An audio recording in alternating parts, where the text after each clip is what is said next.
Assalamualaikum warahmatullahi wabarakatuh. In this special occasion, di kesempatan kali ini kita akan kembali mempelajari tentang simple present tense. Yang mana present tense itu ada dua, nominal sentence dan verbal sentence. Nah, kalau nominal sentence ada penjelasannya di video yang lainnya, dan kali ini kita akan membahas tentang verbal sentence, yaitu kalimat present tense yang di dalamnya ada kata kerjanya, verb atau kata kerja. So, sebelum masuk ke formnya atau patternnya, kita akan mengetahui dulu the definition atau kegunaan dari simple present tense itu sendiri. Yang pertama, it's used to indicate habitual actions, event, or condition. Jadi digunakan untuk menunjukkan atau mengungkapkan kegiatan-kegiatan yang biasa dilakukan. Kegiatan-kegiatan sehari-hari, kondisi atau kejadian-kejadian yang biasanya kita lakukan sehari-hari. Pergi ke sekolah, mandi, membantu orang lain, menyapu kelas tiap minggunya, dan lain sebagainya. So, kalau yang kedua, it is used to express general truth or scientific fact. Jadi, untuk menunjukkan atau mengungkapkan kejadian-kejadian yang merupakan fakta, kebenaran umum. Maksudnya apa? Contohnya adalah matahari terbit di sebelah timur. Ya, matahari terbit di sebelah timur. Atau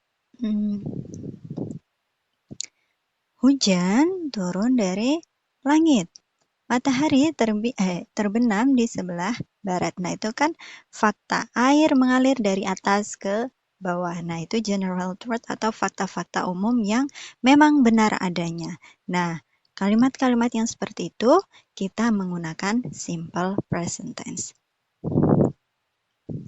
So now, karena because we are focusing on verbal sentence, jadi dalam simple present tense itu ada nominal sentence and verbal sentence. Kalau verbal sentence itu ada kata kerjanya, dan kebalikannya kalau nominal sentence itu tidak ada kata kerjanya. Nah, itu cara gampang untuk memahami perbedaannya. Nah, sekarang pattern atau formula atau bentuk verbal sentence dalam present tense itu seperti apa? So, nah, ada 3 kalimat, positif, negatif, and interrogative. Dalam bentuk positif, rumusnya adalah subject plus verb 1, S or ES plus object. Jadi ada subjek, verb, lalu ditambahi S atau ES. Nah, S atau ES ini digunakan hanya untuk subjek he, she, it, and singular. Oke, nanti kita akan bahas di selanjutnya. Contohnya adalah, you go to school every day. Kamu pergi ke sekolah setiap hari. The sun rises from the east. Matahari terbit di sebelah timur. Nah, ini general truth, kebenaran umum. Lalu, they watch TV in the morning. Mereka menonton TV di pagi hari. So, selanjutnya, pattern yang kedua, itu kalimat yang menyatakan tidak atau negatif. Subject plus do or does plus not plus verb 1 plus object. Jadi, ada subjek. Nah, tambahannya adalah do or does. Nah, itu tambahan bentuk tambahannya kita tambahi do or does plus not. Lalu verb 1 plus object.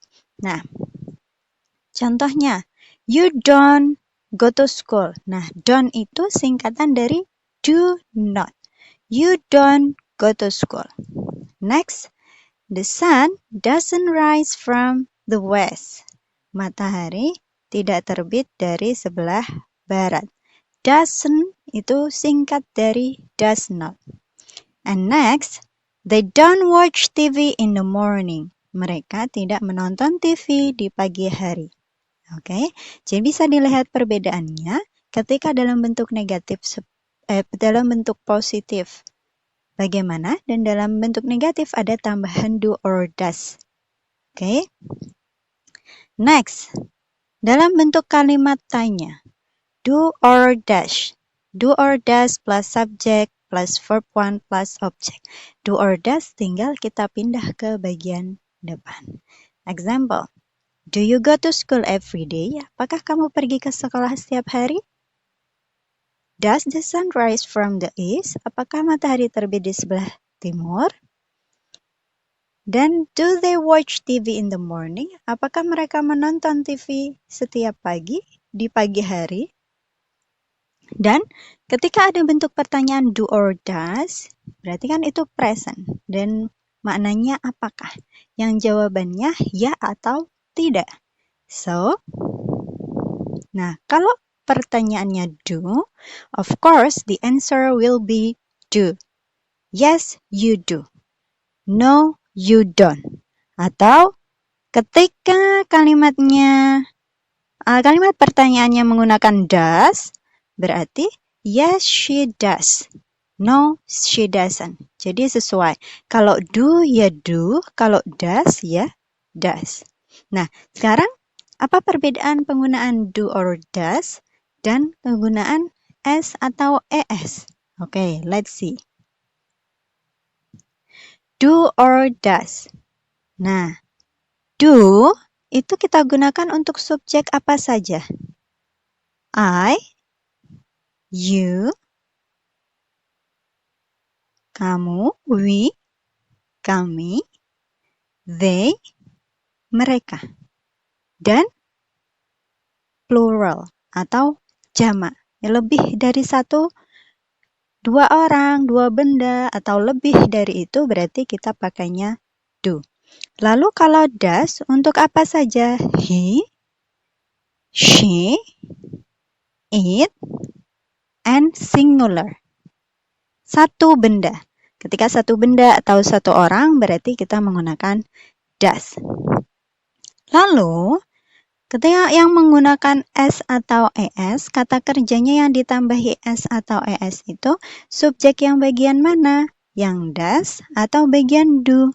Tentu saja, karena di situ ada does, ada s-nya, berarti yang kita tambahi kata kerjanya dengan s atau es itu adalah he, she, it, and singular.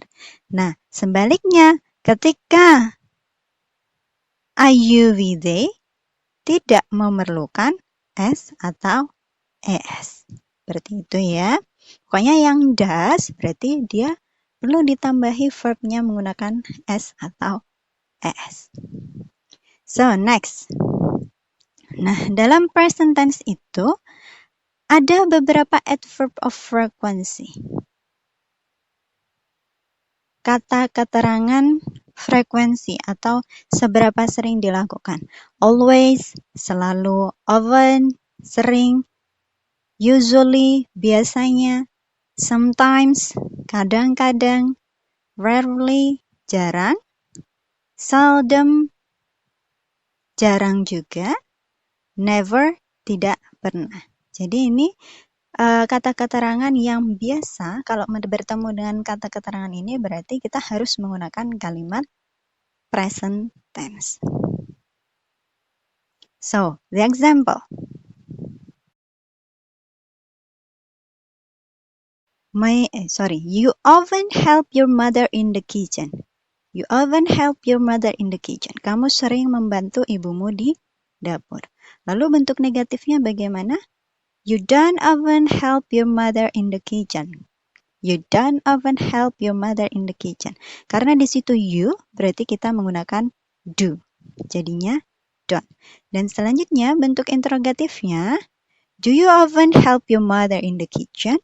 Apakah kamu sering membantu ibumu di dapur? Yes, I do. Atau no, I don't. Berarti jawabannya seperti itu. So, another example. She sometimes reads book in the library. dia kadang-kadang membaca buku di perpustakaan. Nah, di situ kata kerjanya adalah read, membaca. Karena ada subjek she, berarti kita perlu menambahkan as she reads the book in the library. So, negatifnya, she doesn't sometimes read book in the library.